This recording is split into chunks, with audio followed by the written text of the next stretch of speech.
और ऐसे दौर में कोई नॉन मुस्लिम जो मुसलमान ना हो, हिंदू, और उसमें भी एक लड़की अगर उर्दू को फर्राटेदार तरीके से पढ़ती है, उर्दू को फर्राटेदार तरीके से बोलती है, लिखती है, समझती है, एग्जाम में उर्दू में बेहतर नंबर हासिल करती है, तो लोगों के बीच ये कौतूहल का एक विषय बन जाता है। लोगों के बीच चर्चाएं होने लगती है कि कैसे एक नॉन मुस्लिम लड़की, एक हिंदू लड़की उर्दू इतनी अच्छी तरीके से पढ़ लेती है। जिस तरीके से आज से कुछ अरसों पहले उर्दू सभी की जुबान हुआ करती थी, हिंदू भी पढ़ा करते थे, मुसलमान भी पढ़ा करते थे, लेकिन वक्त के साथ साथ चीज़ें इतनी तेज़ी से बढ़ी, लोगों में इतने तफरके हुए, लोगों में इतनी नफरतें पैदा हुई कि अब हिंदुओं की जुबान तो उर्दू, मुसलमानों की जुबान, इस तरीके से इन्हें बांट दिया गया। हमारे साथ बैठी हैं प्रिया यादव। उम्र महज इनकी 13 से 14 साल उम्र होगी। कितनी उम्र है? 14 साल। 14 साल की है प्रिया यादव, जो उर्दू इतनी फर्राटेदार तरीके से पढ़ती हैं कि आप भी सुनेंगे तो लगेगा नहीं, प्रिया यादव ने वाकई मेहनत किया है और वोट के एग्जाम में बेहतरीन रिजल्ट हासिल किया है। उर्दू के परिवेश में रहीं, मुस्लिमों के बीच रहीं, शायद क्या कुछ है, आइए जानकर हम समझ देंगे सारी चीज़ों को और प्रिया यादव से बात करेंगे। प्रिया यादव जी, स्वागत है हमारे चैनल पे। सबसे पहले मुबारकबाद आपको, आपने बोर्ड के एग्ज़ाम में क्वालिफाई किया, उसमें आपका एक सब्जेक्ट उर्दू भी था, है ना? यस, आपके चैनल के माध्यम से देखने वाले, सुनने वाले सभी श्रोतागणों को मेरा सलाम, जोहार, नमस्कार। मैं Priya Kumari, gram plus post गुट्ठी, थाना महागमा, जिला गोड्डा, झारखंड की रहने वाली हूँ। मैं यूएचएस नयानगर से मैट्रिक की बोर्ड परीक्षा उर्दू विषय रख करके 412 अंक ला करके अव्वल दर्जे से उत्तीर्ण हुआ हूँ। उर्दू तो मेरे लिए नई बात नहीं है, ये मेरे घर से पुराना रिश्ता ही है उर्दू का। यस। कैसे? भैया लोग भी पढ़ते हैं उर्दू, वो लोग भी पढ़े हुए उर्दू। भैया भी पढ़ते हैं? यस, भैया भी पढ़ते हैं उर्दू।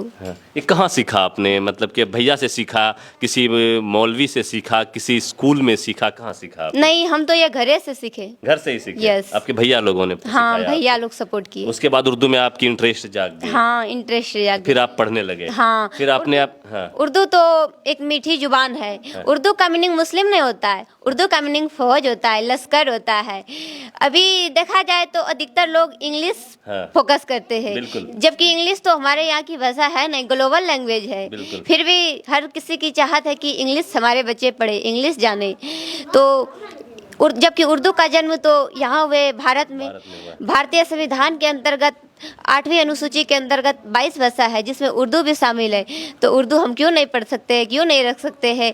ये किसी खास मजहब के लिए नहीं है, ये तो हमारी सोसाइटी की कमज़ोर मानसिकता है कि आज इनको बांट दिया है धर्म के आधार पर, जाति के आधार पर, लेकिन एक्चुअली वास्तव में है नहीं ऐसा कुछ। प्रिया कुमारी की सोच को भी सलाम है, सैल्यूट है, और वैसे लोगों के मुंह पर एक करारा तमाचा भी है जो उर्दू को मुसलमानों की लैंग्वेज कहते हैं।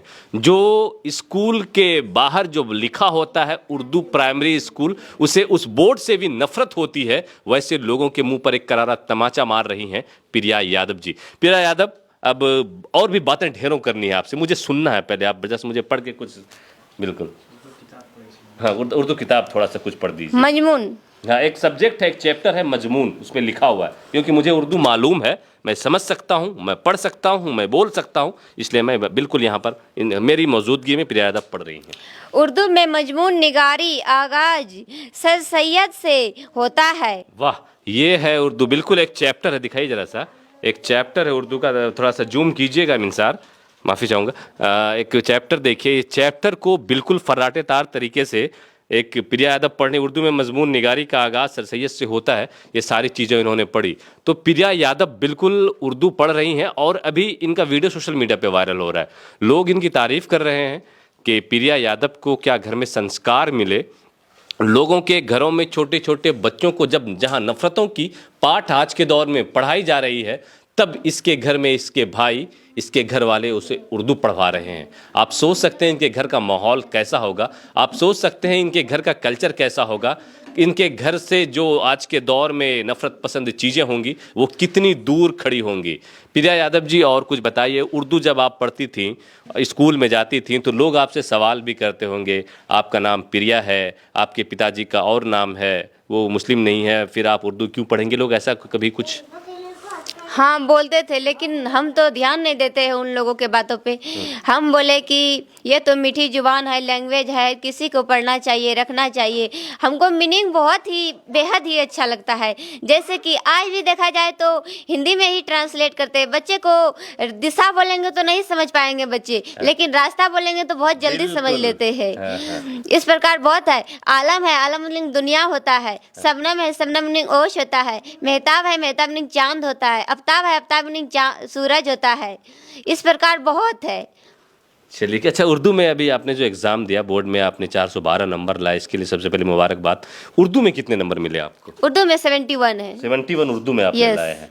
आगे अभी आपकी और पढ़ाई होनी है और इंटर में भी आप बिल्कुल जाहिर सी बात है तो एडमिशन तो लेंगे ही लेंगे। हाँ, क्या इंटर में भी आपने सोचा है कि उर्दू की पढ़ाई करनी है या फिर हाँ। वहाँ पर जाके छोड़ देना है? नहीं, इंटर में भी उर्दू का पढ़ाई करूंगी। क्योंकि आपने बहुत मुश्किल से, बहुत मेहनत करके उर्दू जुबान आपने सीखी है। तो एक मेरी सलाह भी है इनको कि अगर आप इतनी मेहनत किए हैं उर्दू के पीछे, इतने मुश्किल से सीखे हैं, तो इस जुबान को आप साथ मतलब इसका छोड़िएगा नहीं। इंटर में भी आप चाहें तो उर्दू रख सकती हैं, वहाँ भी उर्दू पढ़ सकती हैं, वो भी आपको बेहतर रिजल्ट देगा। और आज के खासकर बिहार में तो कम, यूपी में तो काफ़ी सारे नॉन मुस्लिम हमारे भाई बहन उर्दू पढ़ते हैं। अभी बिहार में मैंने देखा है, काफ़ी लोगों से मिला हूँ, बीपीएससी टीआरई के तहत जो शिक्षक की बहाली हुई उसमें यूपी से कुछ लोग आए, वो शिक्षक की इसमें ज्वाइन किए हैं बिहार में, और उनकी उर्दू भी बिल्कुल प्रिया यादव की तरह है। बिल्कुल उर्दू उनकी इतनी फर्राटेदार है। तो कहने का साफ तात्पर्य है कि उर्दू एक लैंग्वेज है, उर्दू एक भाषा है, उर्दू एक सब्जेक्ट है। उर्दू की मीनिंग काफ़ी अच्छी है, उर्दू जुबान काफ़ी खूबसूरत है। अगर आप चाहें तो बेशक इसे पढ़ सकते हैं। और जिस तरीके से लोगों ने इसे बांटा है, जिस तरीके से लोगों ने इससे नफरत करने को सिखाया है, प्रिया यादव बिल्कुल उसके ठीक अपोजिट, और उन लोगों को एक सीख देती हुई कि अगर आपके दिल में जज्बा हो, आपके दिल में लगन हो, तो किसी भी भाषा को आप सीख सकते हैं, किसी भी भाषा को आप पढ़ सकते हैं। ढेरों से ऐसे लोग मिलेंगे आपको जो संस्कृत भी पढ़ते हैं, और वो मुस्लिम फैमिली से होते हैं, वो मुस्लिम लड़के होते हैं। और यहाँ पर देखिए प्रिया यादव, और क्या कुछ कहेंगे? आपको ढेरों बहन देखेंगे, ढेरों भाई देखेंगे, उन लोगों को क्या कुछ कहना चाहेंगे प्रिया यादव आप?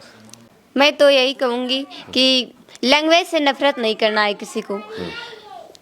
हर किसी को रखना चाहिए। हर भाषा रख सकते हैं, पढ़ सकते हैं, लिख सकते हैं, नफरत नहीं करना है। अच्छा, अब आपकी जो परवरिश हुई है, आपका लालन पोषण, आप जो जहाँ पढ़ते थे स्कूल, वो उर्दू स्कूल था? यस, उर्दू स्कूल था। किस क्लास में एडमिशन लिया था आपने? 6 में। 6 से ही उर्दू पढ़ना स्टार्ट किया या फिर उससे पहले घर से ही पढ़ रहे थे? घर से ही, उससे पहले घर से ही पढ़ रहे थे। यस। चलिए, कैसा, अच्छा उर्दू पढ़ने के बाद अब आपको कैसा महसूस होता है कि नहीं, उर्दू सीखने के बाद, उर्दू लैंग्वेज पढ़ने के बाद? बहुत अच्छे महसूस हो रहे हैं। बहुत अच्छा लगता है, बेहद ही खुशी, बेहद ही खुशी होती है। और खुशी इनके चेहरे पर साफ आप देख सकते हैं, खुशी इनके चेहरे पर जग जाहिर होती हुई। और इनके भाई हैं जो इन्होंने एक बात कही, भाई जरा सा आप आइए ना, 1 मिनट आपसे भी बात होगी हमारी। इनके जो गुरु हैं या फिर जो घर में परिवेश मिला, घर में जो मौका मिला इनके भाई से, ये है, आइए ना खड़े होकर बात थोड़ा सा करते हैं। आपकी बहन प्रिया यादव उर्दू इतने फर्राटेदार तरीके से पढ़ती हैं, और उन्होंने कहा कि हमारी पहली जो है उर्दू की जो शिक्षा दीक्षा हुई वो हमारे घर में हमारे भाइयों ने करवाई।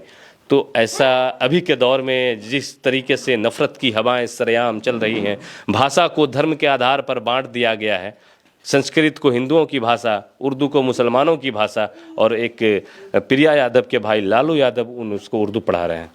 मैं खुद उर्दू से फोकानिया फर्स्ट डिवीजन पास किया हूँ। हमारे उस्ताद मोहतरम इस दुनिया से रहलत फरमा गए, मौलाना मरहूम सुलेमान साहब, वो हमारे उस्ताद मोहतरम हुआ करते थे। उर्दू एक मीठी जुबान है, इसकी मतलब हमारी बहन ने भी बताई कि लश्कर है, फौज है। ये सियासत ने आज हर चीज़ को बांट दिया, भाषा को बांट दिया, पहनावा को बांट दिया, यहाँ तक खान पान की चीज़ों को भी बांट दिया कि ये हिंदू का है, ये मुसलमानों का। आज इस नफरत भरी दौर में हमें लगता है कि हमारे घर से जो संदेश जा रहा है, या देश में जहाँ भी लोग अगर इस तरह के कल्चर को अपना करके और अगर ये सोसाइटी में एक मैसेज दे रहा है, तो हमें लगता है कि नफरती चिंटुओं के गाल पे एक बड़ी तमाचा है भाई। बिल्कुल, बिल्कुल, बिल्कुल। और जहाँ तक बात है कि ये कोई नई बात नहीं है, हमारा पुराना कल्चर रहा है, भारत की गंगा जमनी तहजीब रही है। आपने मुंशी प्रेमचंद्र जी का नाम सुना होगा, बड़े बहुत बड़े मुसन्निफ हुए वो उर्दू के। आपने अशोक साहिल साहब का नाम सुने होंगे, बहुत बड़े शायर वो रहे। उदय प्रताप सिंह उर्दू के बहुत बड़े रहे। आप कुंवर बेचैन साहब उर्दू के बहुत बड़े मतलब शायर रहे। इस तरह का हजारों नाम है मेरे पास जो कि मैं गिना सकता हूँ, लेकिन आज मौजूदा हालात में नफरतों ने भाषा को बांट दिया है। मैं यही कहना चाहता हूं आपके चैनल के माध्यम से कि लैंग्वेज किसी का नहीं है। मेरी बहन ने बहुत अच्छी बात बताई कि अंग्रेजी हमारी भाषा नहीं है, लेकिन आज वो ग्लोबल लैंग्वेज है। वो एकदम आप देख लीजिए, वो पश्चिमी सभ्यता की चीज़ें हैं, वो एक वैश्विक भाषा बन गया। हर लोग चाहता है कि हमारा बच्चा अंग्रेजी पढ़े, लेकिन उर्दू से जुबान इस दुनिया में मीठी जुबान कोई नहीं हो सकता। उर्दू इसी हिंदुस्तान में पली बढ़ी, यहीं जन्मी। अगर हिंदी हमारी माँ है तो उर्दू हमारी मौसी है, जिसे खाला कहते हैं। इसमें गुरेज क्या है? अगर मैं उर्दू पढ़ता हूं तो माँ के घर से मौसी के घर आया हूं। और आप भी जानते हैं कि जब हम मौसी के घर जाते हैं तो कितना हमारी लालन पालन या हमारा कितना खातिरदारी होता है, आप समझते हैं। हम आपके चैनल के माध्यम से ये संदेश देना चाहते हैं कि जिस तरह से आज सोसाइटी, कल्चर, माहौल सब कुछ होता जा रहा है, मैं कहना चाहता हूं कि आप भी अपने बच्चों को उर्दू की तालीम दीजिए। और तालीम का मतलब सिर्फ ये नहीं होता कि हम नौकरी के मकसद से दें। हमारे घर में बीपीएससी की परीक्षा तो हाल में हुई है, अभी 2-4 महीना हुआ है, लेकिन हमारी बहन 2-4-5 साल पहले से उर्दू पढ़ रही है। और तरह तरह की किस्से, कहानियां, गजल। मैं खुद उनका भागलपुर में एक संगम अखबार आती है हमारे घर पे, वो हर महीना आता है। वो एक पत्रिका टाइप का होता है, मैं इनका बहुत पहले से करा दिया हूँ वहाँ।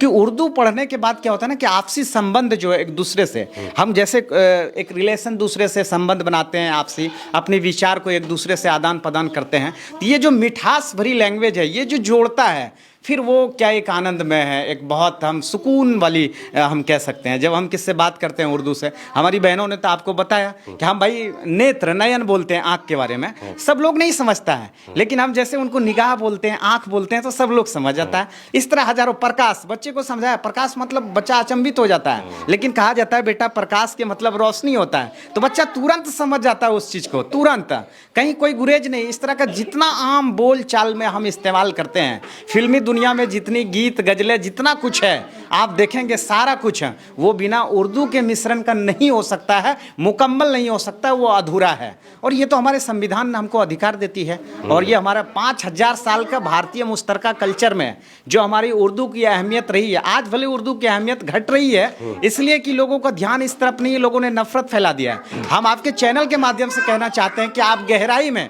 जा करके उर्दू के बारे में जब आप खोजेंगे, सर्च करेंगे, तो फिर आपको लगेगा कि इस दुनिया में उर्दू जैसा कोई मीठी जुबान नहीं है। हम आपके चैनल के माध्यम से जितना लोग देख रहा है, मैं उनको यही कहना चाहता हूं कि अगर आप संस्कृत पढ़ाते हैं, और भी कोई भी भाषा बुरी नहीं है, आप पढ़ाइए, लेकिन कोशिश करके देखिए कि आपके बच्चे अगर आपके घरों में उर्दू पढ़ते हैं तो उनकी बोल चाल, उनका अखलाक, किरदार स्वतः वो अपने आप आला दर्जा का होता जाएगा। इसलिए कि बहुत मीठी जुबान है भाई, ये एक दूसरे को मोहब्बत का ही पैगाम देता है, शांति उन्नति का ही पैगाम देता है। कहीं कोई मजहब नहीं सिखाता आपस में बैर रखना। अल्लामा इकबाल साहब ने कहा है, बचपन में हम लोग हर स्कूल में ये प्रार्थना करते थे कि मजहब नहीं सिखाता आपस में बैर रखना। तो भाई फिर आपस में हम बट क्यों रहे हैं? भाषा के आधार पर, खान पान के आधार पर, कपड़ों के आधार पर। इससे हमारा इंसानियत कमज़ोर होता जा रहा है, मानवता कमज़ोर होता जा रहा है। भाषा किसी एक जाति की नहीं है। आज जो भी लोग कह रहा है भाषा, वो बिल्कुल गलत कर रहा है। कहीं ना कहीं उनको सियासी अपनी लाभ लेनी है, या तो वोटिंग लालच से, या और कुछ है जो कि वो लोगों को बरगला रहा है। हमें लगता है कि अगर हमारे तरह सोच रखने वाले लोग रहेंगे तो नफरती लोग अपने आप वो साइड हो जाएंगे सोसाइटी से। और हमारा भारत की गंगा जमनी तहजीब, जो हिंदू मुसलमान सिख ईसाई का एक हमारा यहाँ पे नारा है, जो हमारा भाईचारगी है, ये मोहब्बत का झंडा सदा ऊंचा रहेगा। और नफरती लोग वो खुद ब खुद हमारे सोसाइटी से दूर चले जाएंगे, या फिर वो बदल करके वो भी मोहब्बत की रास्ते को अपना लेंगे।